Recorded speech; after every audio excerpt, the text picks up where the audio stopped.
2021년 2월 대한민국의 기술로 완성한 한국형 발사체가 우주로 날아오릅니다.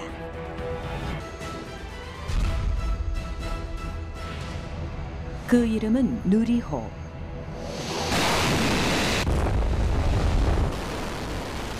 (2013년 1월 30일에 쏘아올린 나로호의 뒤를 이어 더욱 새로운 기술로 무장한 KSLV-2 누리호가 우주로 향할 준비를 하고 있죠. 누리는 아시는 대로 세상의 옛말로 우리가 이제 이 발사체를 통해서 우주까지 우리의 영역을 확장을 해서 새로운 세상을 열어보자 하는 그런 의미를 담았습니다. 나로호에서 누리호로 이어지기까지 대한민국의 연구자들은 과연 어떤 숙제들을 풀어야 했을까요?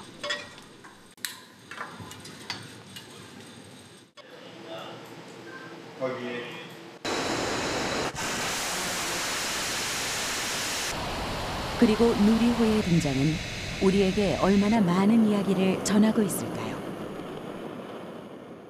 굉장히 플렉시블하게 우리가 이제 우주 쪽 진출을 위한 많은 이제 제반 조건들이 갖춰질 것으로 예상을 하고 있고요.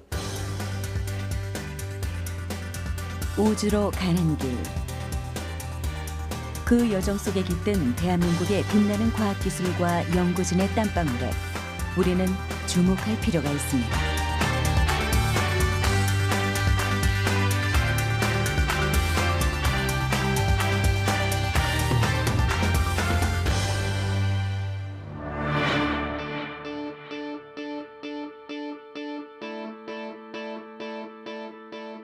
누리호의 시험 발사체가 나로우주센터 발사대에 올랐습니다.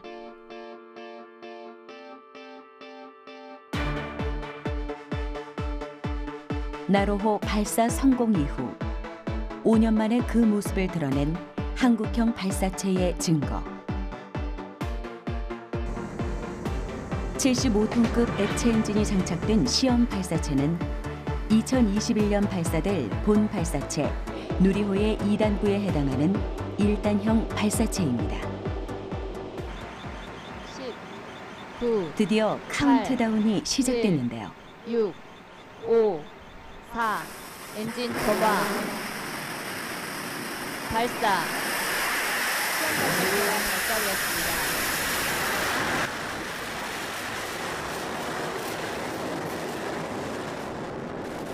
하늘로 솟구치는 시험 발사체.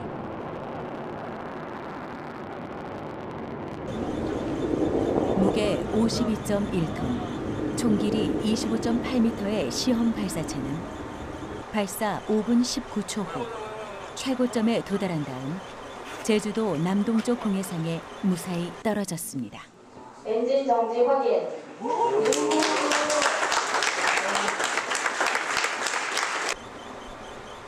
시험 발사체의 목적인 75톤급 엔진의 성능이 검증된 것이죠.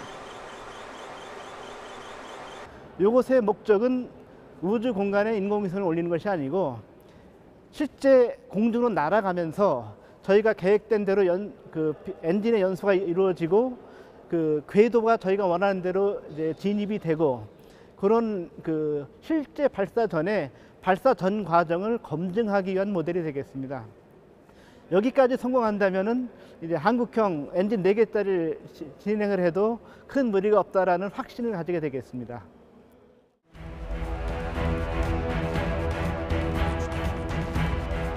대한민국의 우주 발사체 기술력이 집약된 누리호란 과연 무엇일까요?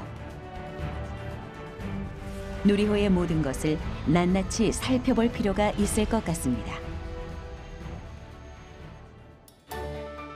누리호는 한국형 발사체의 약자인 KSLV-2의 이름입니다.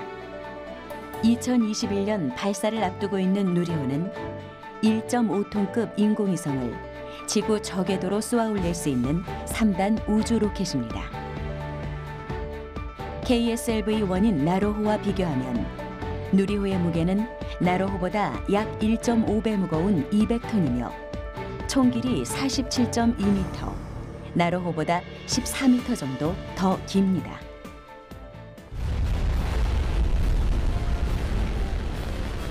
크기와 길이 면에서 나로호보다 체구가 좋은 누리호는 3단 직렬형 로켓입니다. 즉 각각 엔진이 탑재된 독립적인 소형 로켓 세대가 하나로 연결된 구조인데요. 이러한 당 구조는 우주 발사체의 무게를 효율적으로 분배하며 위성을 목표 궤도에 올려놓기 위한 속도 관리에 매우 필요한 요소입니다.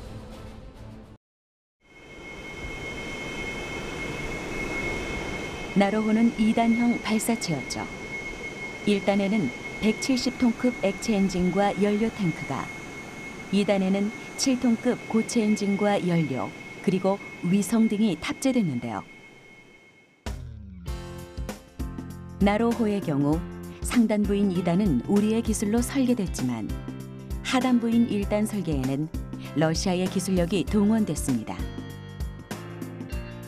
이 점이 나로호가 독자적인 우리의 기술로 완성되지 못했다는 한계로 남아있죠. 하지만 누리호는 다릅니다.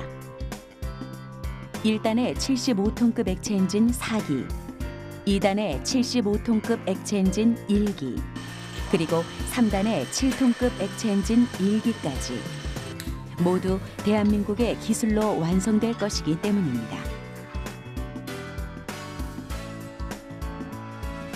독자 기술로 만든 한국형 발사체. 우주 강국의 조건 중 하나인 발사체 기술 확보가 한치의 의혹 없이 증명되는 것입니다. 그래서 저희가 이제 개발하고 있는 누리호는 잘 아시다시피 그 1.5톤의 인공위성을 그 700km 고도에 올릴 수 있는, 저궤도 위성을 올릴 수 있는 그런 능력을 갖는 그런 발사체인데, 기본적으로 그러한 능력을 갖고 있는 나라가 이제 많이 없습니다. 사실은 미국이나 뭐 그 유럽, 그다음에 러시아, 뭐 인도, 중국, 일본 이 정도가 자기들 로켓으로 이제 발사를 할 수 있는 능력을 갖고 있는데, 저희가 이제 그걸 개발에 성공을 하게 되면 저희가 이제 그러한 그 자력으로 인공위성을 발사할 수 있는 그러한 나라에 이제 저희들이 끼는 거죠. 누리호 1단의 핵심은 단연 75톤급 액체 엔진입니다. 액체 엔진은 말 그대로 액체 추진자를 사용하는 로켓의 엔진을 말하는데요. 1단에 들어가는 엔진 75톤급 엔진. 누리호의 추진자는 연료인 캐로신과 산화제인 액체 산소를 사용합니다. 엔진 점화가 시작되면 제어가 어려운 고체 엔진과는 달리 액체 엔진은 정밀한 조종이 가능하다는 장점이 있습니다.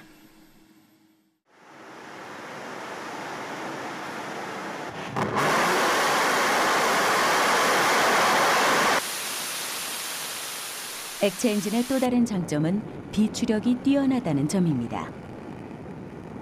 비추력이란 1kg의 연료로 얻을 수 있는 힘을 말하는데요. 이는 발사체의 효율성을 나타내는 단위로 자동차의 연비와 같은 의미입니다. 비추력이 높을수록 발사체의 비행거리가 증가하는 것이죠. 특히 섭씨 3,500도의 고온에서 이루어지는 연소 반응은 발사체의 힘인 추력 증가로 이어지며, 이처럼 지면에서 도약하는 힘의 세기는 발사체의 비행거리와 연결됩니다. 누리호의 추진체인 캐로신과 액체산소의 비추력은 약 290초. 이는 고체 로켓의 비추력보다 월등하며 다른 액체 연료보다 밀도가 상대적으로 높은 캐로신은 연료 탱크의 부피를 줄일 수 있다는 장점을 가지고 있습니다.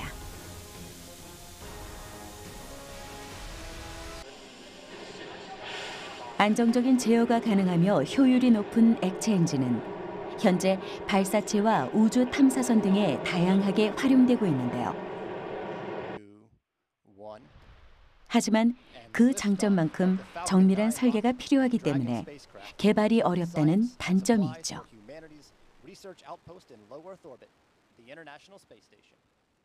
실제 한국형 발사체 75톤에는 그 720개 분사기라는 게 들어가거든요. 연소기 안에. 근데 그게 지금 720개가 들어가는데 그 분사기 하나당 한 0.1톤 정도 가까이 됩니다. 그래서 그때 2003년부터 그런 분사기 조그만 하나의 연구부터 시작해서 그거를 뭐 19개 모은 2톤급, 그 다음에 그거를 한 300개 모은 30톤급, 그 다음에 그거를 720개 모은 75톤까지 긴 오랜 시간 동안 2003년부터 지금까지 하지만 16년 동안 제가 쭉 개발해 왔기 때문에 75톤 엔진을 개발했다고 생각하고요. 누리호의 일단은 4개의 엔진을 클러스터링해 300톤급으로 구성될 예정입니다.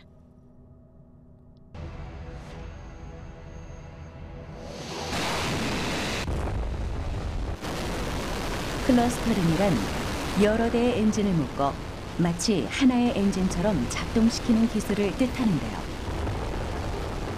낮은 추력의 엔진을 합쳐 대형 엔진과 같은 힘을 낼 수 있는 클러스터링 기술은 정교한 추력 제어가 필수적이죠.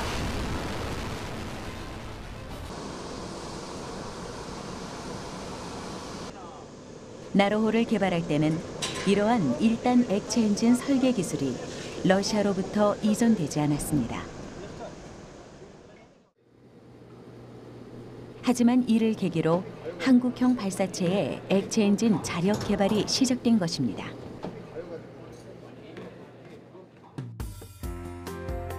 나로 우주센터 안쪽엔 한국형 발사체의 엔진을 테스트하는 엔진 지상 연소 시험대가 설치되어 있습니다.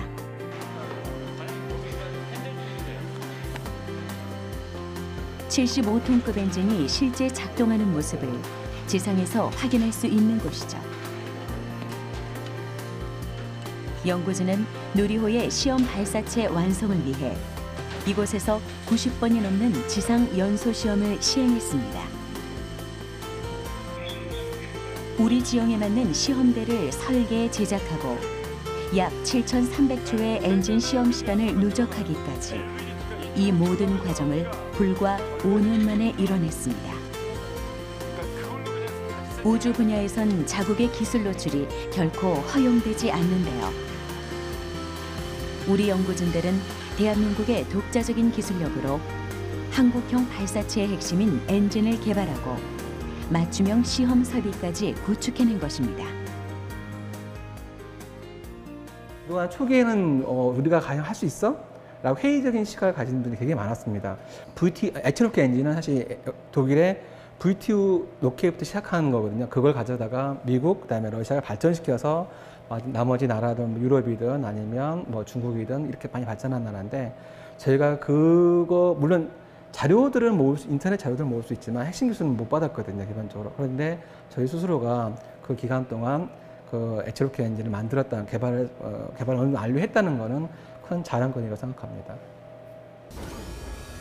75톤급 액체 엔진의 구조는 연료와 산화제가 각각 담긴 추진제 탱크 외에도 추진제를 고압의 환경에서 연소실로 이동시키는 각종 부품들로 이루어져 있습니다. 연소의 폭발력을 높이기 위해선 높은 압력으로 추진제를 연소실로 보내야 하는데요. 이때 핵심적인 역할을 하는 것이 바로 터보 펌프입니다.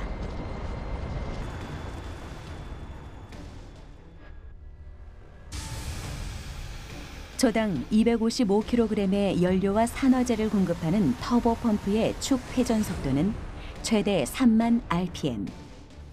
추진제 탱크 두께와 무게에 영향을 끼치지 않으면서 연소의 폭발력만을 높이기 위한 특수 기술이 75톤급 액체 엔진 속에 설계된 것이죠. 인공위성 발사체 엔진에서 가장 중요하다고 생각되는 게 터보 펌프인데요. 이 터보 펌프는 사람으로 보면은 심장과 가까운 것입니다. 연료와 공기를 흡입해서 그다음에 불로 태워서 그 출력을 이용해서 날아가는 건데 사람으로 봤을 때 심장이지만 기계적으로 우리 인공위성 발사체 엔진에서는 없어서는 안 될 가장 중요한 부품에 해당됩니다. 75톤급 액체 엔진의 지상 연소 시험은 파이로 시동기 장착으로 시작됩니다. 엔진에 첫 숨을 불어넣는 과정. 파이로 시동기를 통해 발생한 고온 고압의 가스는 터보 펌프를 작동시킬 겁니다. 구성 전후로 이상 하나 없죠? 네, 이상 없습니다.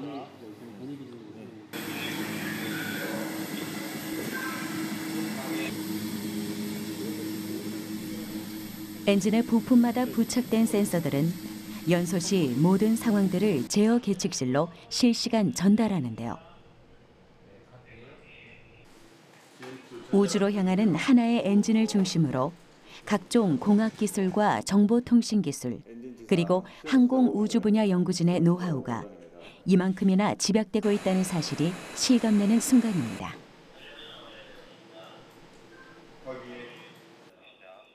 누리호의 저력은 이 땅에서 연소 시험이 이루어진 횟수와 시간만큼 이미 차곡차곡 쌓이고 있던 것이죠.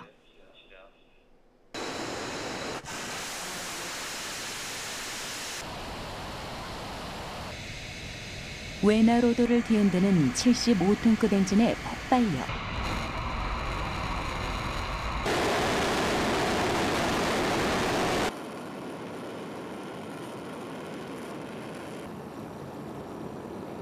누리호의 일단에 이러한 75톤급 엔진 4기가 탑재될 거라니 그 위력을 짐작할 수 있는데요.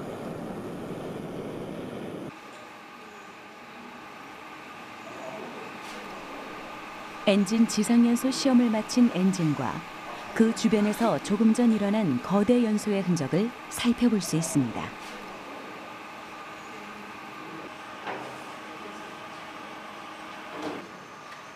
화염을 내뿜는 연소기의 최대 온도는 섭씨 3,500도. 하지만 산화제인 액체 산소의 온도는 영하 180도입니다. 극저온에서 초고온을 오가는 극한의 환경. 게다가 작은 균열만으로도 폭발로 이어질 수 있는데요. 이러한 한계를 넘어 로켓 엔진의 신뢰도와 안전성을 확보한 건 우리 연구진이 이뤄낸 성과라고 할 수 있죠. 실제 발사라는 거는 누구도 예측 못하는 거거든요, 기본적으로. 아시겠지만 외국 해외 선진국도 뭐 수십 번, 수백 번 발사를 했지만 발사 성공률이 뭐 98%, 97% 그렇게 많이 발사해도, 또 하나는 요즘에 그렇게 많이 발사를 하더라도 똑같은 100번 발사해서 성공한 발사체도 어느 날 발사하다 보면 실패를 하지 않습니까? 그렇기 때문에 실제 우주로 나가서 실제 그 발사 환경에서 작동한다는 거는 누구도 예측 못하는 변수가 있을 수 있습니다. 지난 11월 28일 누리호의 시험 발사체 발사가 이루어졌습니다. 시험 발사체에는 누리호에 사용된 엔진과 동일한 75톤급 액체 엔진이 장착됐는데요.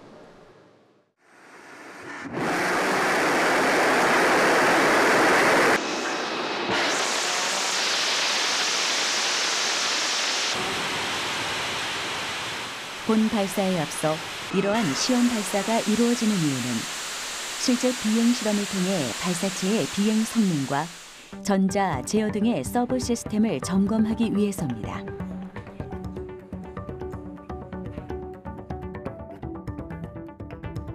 시험 발사체 개발은 독자적인 기술로 완성한 한국형 발사체의 핵심 기술들을 검증하고 누리호를 본격적으로 드러내기 위한 필수 과정인 것이죠. 잘 아시는 그 앨런 머스크가 하고 있는 스페이스 X 있지 않습니까? 스페이스 X도 80톤짜리를 펠컨 9이라고 하는 이유가 9개를 이제 이 클러스터링 가지고 뭐 하나를 만들기 때문에 로켓 하나가 80톤짜리 9개. 그러니까 1단입니다, 걔들은. 그러니까 기본적으로 그러한 스텝을 밟아서 이제 개발을 하는 게 이제 정상적인 방법이기 때문에 저희들도 이번에 이제 75톤짜리 그 기본형 엔진이 제대로 이제 그 성능이 나오면 그다음부터는 이제 그걸 4개를 한다든가 뭐 또 8개를 합쳐준다든가 뭐 여러 가지 방법으로 크게도 할 수는 있고 작게 할 수도 있고 여러 가지 이제 그 얼터너티브가 존재할 수가 있습니다. 대한민국의 노력과 기술로 만든 우주 발사체. 우리는 지금 누리호에 대해 알아가고 있습니다. 총 3단으로 이루어진 누리호의 1단은 75톤급 액체 엔진 4기를 장착해 약 300톤의 추력을 지니게 되는데요. 발사체는 지구의 중력을 이겨내고 대기권 밖으로 날아갈 수 있도록 부스터 역할을 한 후 일정 고도에서 분리되죠.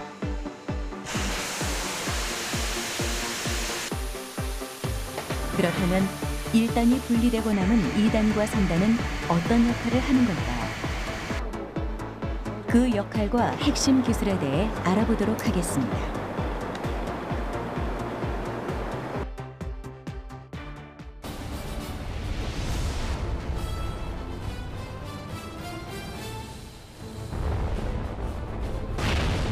일단과 분리된 누리호의 2단은 3단 로켓을 던진 채 약 250km 고도까지 올라갑니다.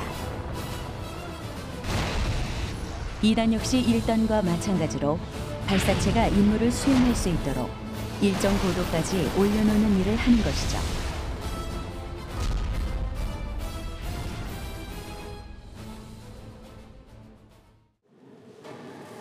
누리호 2단은 75톤급 액체 엔진 1기가 장착됩니다. 그리고 각종 배관, 통신 제어 시스템을 비롯해 추진제 탱크 등이 모여 하나의 단을 이루는데요. 그중 몸체의 80%가량을 차지하는 추진제 탱크에 주목할 필요가 있습니다. 추진제 탱크는 엔진 연소에 필요한 연료와 산화제를 싣는 각각의 탱크를 총칭하는 말인데요. 발사체가 더 멀리, 더 빠르게 비행하기 위해 무게를 줄여야 한다는 점에서 이 탱크는 누리호의 성능과 아주 밀접한 관계가 있습니다. 발사체가 목표한 곳까지 도달하는 데 필요한 연료와 산화제의 양은 줄일 수 없죠. 때문에 추진제의 무게를 뺀 나머지 구조물의 무게를 최소화시켜야 하는데요. 연구진은 최대 높이 10m, 직경 3.5m에 달하는 추진제 탱크를 소재와 성형 기술을 통해 경량화시키는 데 성공했습니다. 추진제 탱크의 대표적인 특징은 경량화라고 할 수 있습니다. 추진제 탱크는 기본적으로 발사 및 비행 과정에서 발생하는 외부 하중과 내부 압력을 버티면서도 매우 가볍게 만들어져야 합니다. 중량은 발사체 성능과 직결이 되기 때문인데요. 즉, 그 중량이 줄어들게 되면 더 무거운 위성을 발사가 가능하게 됩니다. 이를 위해 강도가 좋으면서도 스틸에 비해 아주 가벼운 알루미늄 합금 소재로 제작이 되면서 그러면서도 또 두께가 매우 얇습니다. 추진제 탱크를 제작하기 위해선 탱크의 머리에 해당하는 돔과 몸통 부위인 실린더를 따로 제작해 연결해야 하는데요. 발사와 비행 시 받게 되는 강한 압력을 견딜 수 있도록 튼튼하면서도 가벼워야 합니다. 공존하기 쉽지 않은 두 조건을 만족하는 탱크를 만들기 위해 가볍고 내구성이 좋은 알루미늄 합금 소재가 선정됐죠. 누리호의 추진제 탱크 돔은 최대 직경이 3.5m에 달하는 것에 비해 가장 얇은 부분의 두께는 2mm 정도밖에 되지 않습니다. 이러한 돔을 제작하기 위해서 연구진은 스피닝 장비를 사용했는데요. 원형의 재료를 돔 모양의 장비에 밀착시키고 롤러의 궤적을 제어하며 원하는 두께와 형상이 만들어질 때까지 재료를 성형합니다. 이 과정을 돔 스피닝이라고 하는데요. 크면서도 가볍고 얇으면서도 단단한 돔을 소량으로 생산할 수 있는 최적의 기술이죠. 금속 재료의 영구 변형을 이용해서 단면이 대칭인 형상을 제작하는 것으로 회전하는 치구에 원판 소재를 고정하고 롤러를 이용해서 원하는 형상을 만드는 공정을 스피닝이라고 합니다. 지금 현재 하고 있는 도움 같은 경우는 두께가 12.7mm고 직경이 3m인 원판 소재를 알루미늄 원판 소재를 가지고 제작하게 됩니다. 돔을 제작할 때 어느 정도의 두께와 크기로 공정할지를 설정하고 설계값을 장비에 입력하면 자동으로 스피닝이 진행되지만 그 과정에선 수많은 변수가 발생합니다. 공정 중 발생하는 열과 온도 변화로 인해 두께나 모양이 어떻게 달라질지 예측하기 어려운 건데요. 돔 스피닝은 이러한 각종 변수들로 컴퓨터 시뮬레이션이 불가능하기 때문에 연구진은 누리호 2단의 추진제 탱크 돔 개발을 위해 수많은 돔을 직접 제작해야 했습니다. 스피닝 공정을 진행하게 되면 원소재 두께보다 두께가 얇아지게 됩니다. 그거를 확인해서 체크해야지만 소재 파단이라든지 이런 것을 방지할 수 있습니다. 지금 현재는 양호한 상태입니다. 요구하는 원하는 두께가 지금 제대로 나오고 있는 상태입니다. 스피닝이 끝난 돔은 각종 부품과 결합된 돔 조합체로 만들기 위한 용접 과정을 거칩니다. 추진제 탱크를 만드는 데 있어서 용접은 공정 과정의 약 70에서 80%를 차지할 만큼 중요한 과정인데요. 세계 5위권에 드는 우리의 용접 기술로도 추진제 탱크의 용접 공정에 어려움이 있었습니다.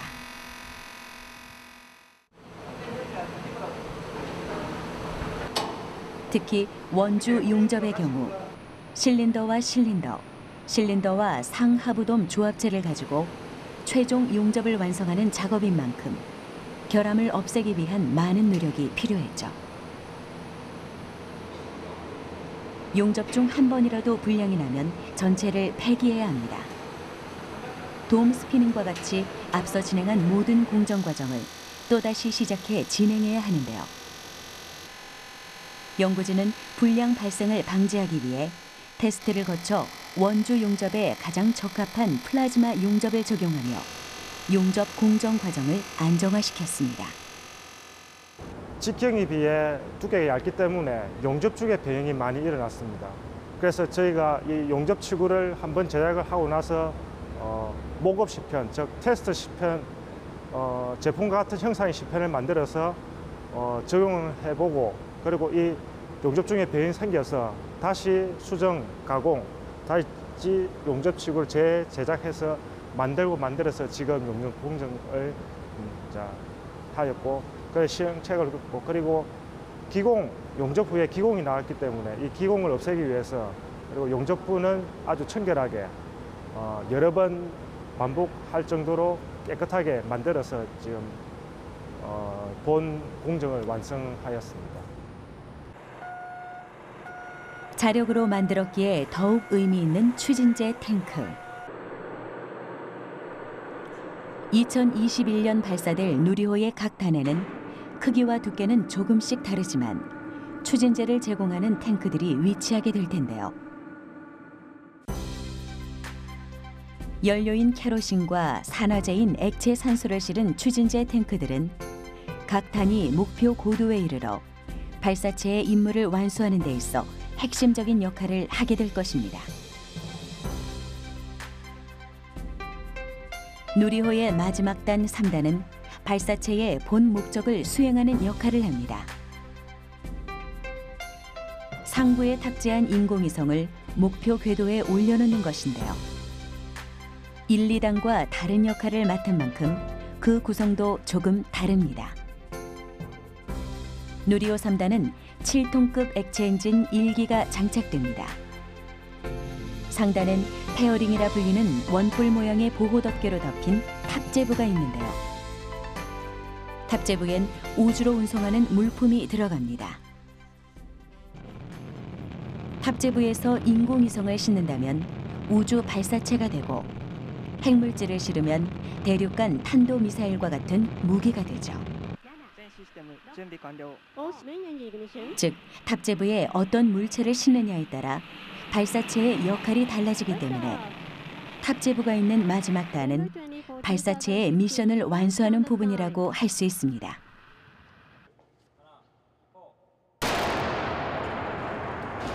탑재부를 감싸고 있는 페어링은 3단의 핵심 부품입니다. 페어링은 탑재물을 보호하는 것과 동시에 탑재물을 정해진 궤도로 보내는 역할을 하는데요. 정확한 타이밍과 고도에 맞춰 분리되는 것이 관건입니다. 페어링이 분리되지 않으면 탑재물을 궤도에 올릴 수 없기 때문이죠.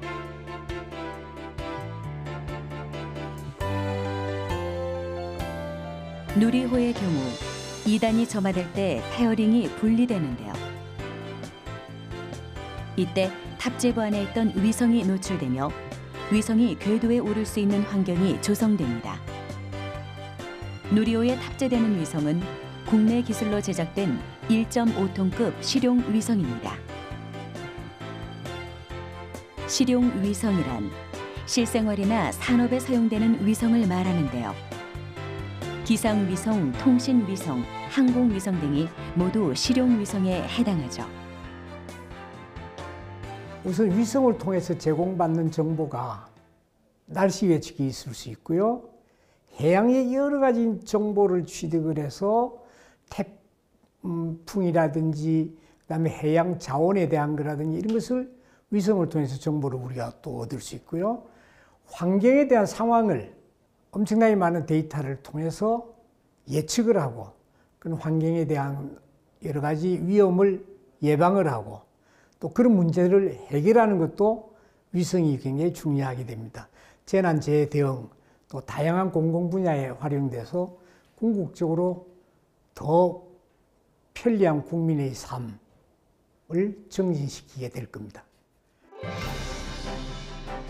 누리호에 우리의 기술로 만든 위성을 탑재할 수 있는 건 약 30여 년 동안 쌓아온 위성 제작 기술이 있기 때문입니다. 1989년 한국은 영국과 함께 제작한 우리별 1호를 발사하며 세계 22번째 인공위성 보유국이 되었습니다. 위성 제작 기술을 습득하는 데 그 목적이 있었죠. 1999년엔 독자 기술로 우리별 3호를 성공적으로 개발하며 위성 강국으로 도약할 수 있는 기반을 다졌습니다. 이후 수준 높은 전자 기술력을 바탕으로 눈부신 성장을 이루었는데요. 2010년엔 세계 최초로 해양 관측 정지 궤도 위성 천리안 1호를 발사해 우리의 기술력을 증명했습니다. 대한민국은 현재 세계 6, 7위권의 인공위성 강국으로 자리매김하고 있죠.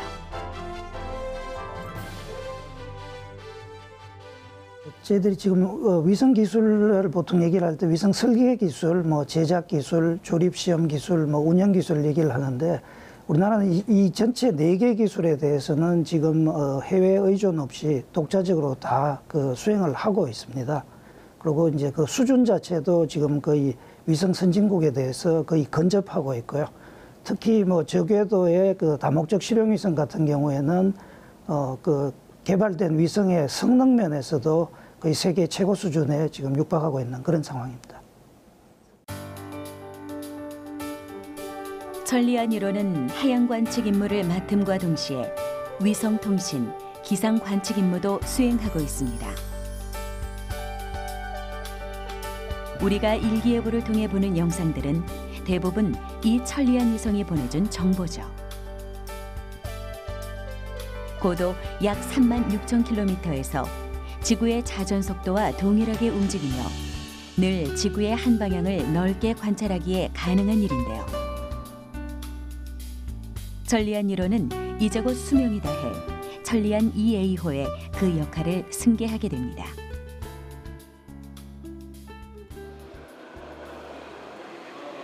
천리안 2A호는 기상과 우주기상 관측 위성으로 천리안 1호보다 많은 것이 업그레이드 됩니다. 그 외형을 살펴보면 폭 3m, 길이 2.3m, 높이 4.6m로 천리안 1호에 비해 크기가 커졌으며 무게도 3.5톤으로 1톤 더 무거워졌습니다.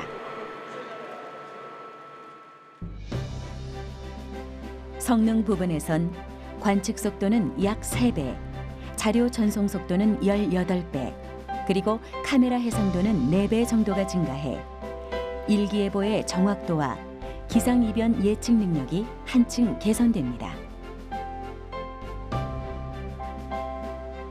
인공위성은 방사선, 극심한 온도 변화가 있는 우주 환경에 적응할 수 있도록 첨단 기술과 더불어 신뢰도 높은 과거의 기술을 복합적으로 사용합니다.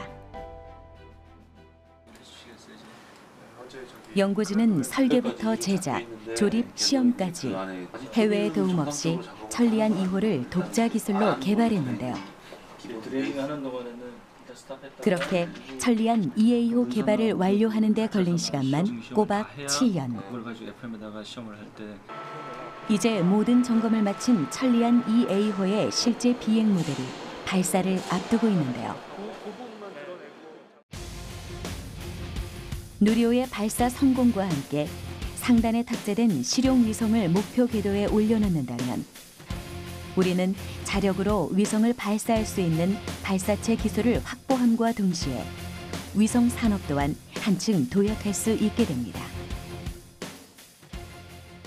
그래서 지금까지는 이제 발사를 뭐 몇 년에 한 번씩 이렇게 했었는데 앞으로는 최소한 1년에 한두 번 정도는 있을 거고 또 많아지면 막 두세 번, 뭐 많아지면 이제 계속 뭐 1년에도 몇 번씩 쏠 수 있는 그런 게 이제 되겠죠. 그렇게 되면 이제 저희가 이제 그 중소형 위성을 우리가 우리 그 뜻대로 올릴 수 있는 그런 능력을 갖게 되기 때문에 굉장히 플렉시블하게 우리가 이제 우주 쪽 그 진출을 위한 많은 이제 제반 조건들이 갖춰질 것으로 이렇게 예상을 하고 있고요. 1단에서 3단까지 추진제를 저장하고 공급하기 위해 직접 개발한 탱크와 이를 조절하는 작은 밸브 하나하나가 엔진 연소에 관여하며 발사체를 움직이듯 누리호를 제작하기 위해 개발한 기술들을 하나로 모아 우주로 올려보내는 것은 쉬운 일이 아닙니다. 전체 설계에서부터 이를 실현하기 위한 기술의 개발, 제작, 그리고 시험에 이르기까지 완벽한 발사체를 만들기 위해 끊임없이 노력하고 그에 비례하는 시간이 필요하기 때문인데요. 그럼에도 우리가 우주 기술을 개발해야 하는 건 단순히 발사체를 만들어 위성을 궤도에 올리기 위함만이 아닙니다. 이 모든 개발 과정이 산업과 더 나아가 우리 삶의 편의와 연결되기 때문이죠.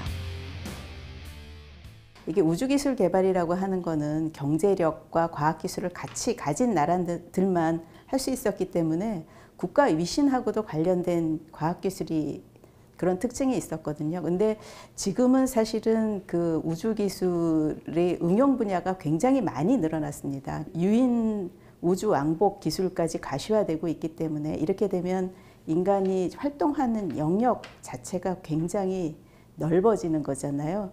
그렇기 때문에 우주 기술 또 우주 산업의 그 가치는 사실은 지금은 감히 상상할 수 없을 만큼 그 무한한 가치를 지니고 있습니다. 발사체를 비롯해 우주 개발 기술은 이미 산업 전반에 영향을 미치고 있습니다. 선박의 경우 각종 센서와 장치로부터 데이터를 수집하고 분배, 처리하며 제어 콘솔을 통제하는 실시간 자동 제어 기술이 적용돼 있는데요. 이는 센서를 활용해 발사체의 발사를 통제하고 관제하는 발사체 기술로부터 이전된 것입니다.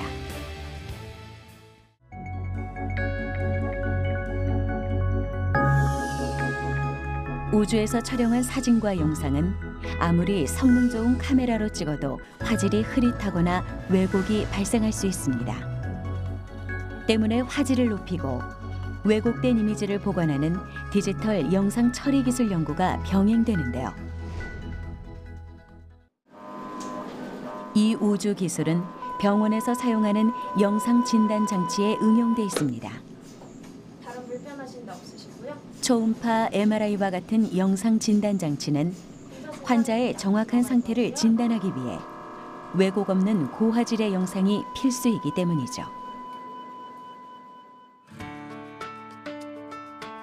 신재생 에너지의 필요성과 함께 더욱 주목받고 있는 풍력 발전에도 우주 기술이 녹아 있습니다. 외부 환경에 그대로 노출된 풍력 발전기는 태풍, 폭우, 폭설과 같은 악천후를 버텨야 하기 때문에 튼튼하면서도 바람에 의해 날개가 잘 회전할 수 있도록 가벼운 소재를 사용해야 하는데요.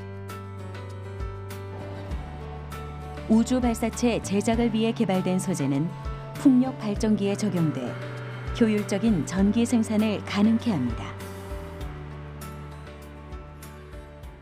우주를 정복한다는 의미가 앞으로 사물 인터넷 모든 것이 연결되는 세상에서 공간까지도 영역이 넓어진다. 그러니까 우리가 상상하고 구현해야 될 우리의 삶과 관련되는 그 영역이 굉장히 넓어진다 하는 그런 의미가 있고요.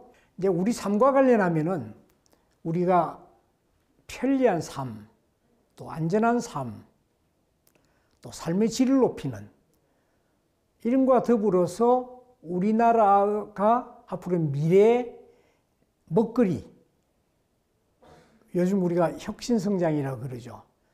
그런 분야에서 굉장히 중요한 것이 우주에 대한 정복입니다. 4초, 3초, 2초, 1초, 발사.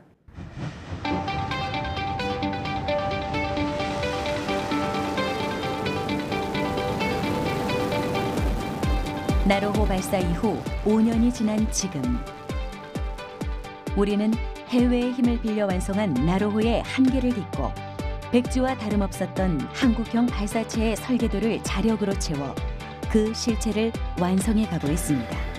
네, 이상 없습니다. 더 먼 미지의 세계로 가기 위해 우리의 힘으로 발사체를 제작하며 우주 강국과의 간극을 빠르게 좁히고 있는 것인데요. 우주라는 공간에 닿기 위해 이렇게 노력을 아끼지 않는 이유. 그것은 바로 우주 개발의 결과물들이 곧 우리의 삶의 질 향상과 직결되기 때문입니다. 전 국민이 또 대한민국의 모든 기업들이 앞으로 우주 산업이 미래의 산업이다. 그리고 평범한 보통의 국민들도 앞으로 비행기가 아니라 우주선을 타고 우주로 나가볼 수 있는 기회가 생길 정도로 보편적인 산업이 될 것이다. 여기에 대한 인식이 있어야 되는데 아직은 우리나라 전체에 그런 인식이 좀 부족한 것 같습니다. 그래서 국가 전체적으로 그런 인식의 제고가 필요하다라고 보고 있습니다. 저희 땅에서 저희의 발사체를 우리의 힘으로 발사하겠다는 그런 염원을 가지고 지금까지 계속 열심히 일해오고 있습니다. 저희들이 숨은 이 기술 실력이 우리나라의 경지와 자긍심을 높이는 데 기여할 수 있도록 끝까지 모든 이 사업이 끝날 때까지 최선을 다하려고 하고 있습니다. 한국형 발사체가 성공적으로 개발이 되어서 우리나라가 차력으로 위성을 발사할 수 있게 되면은 우주 선진국에 한 발 더 다가갈 것으로 기대를 하고 있습니다.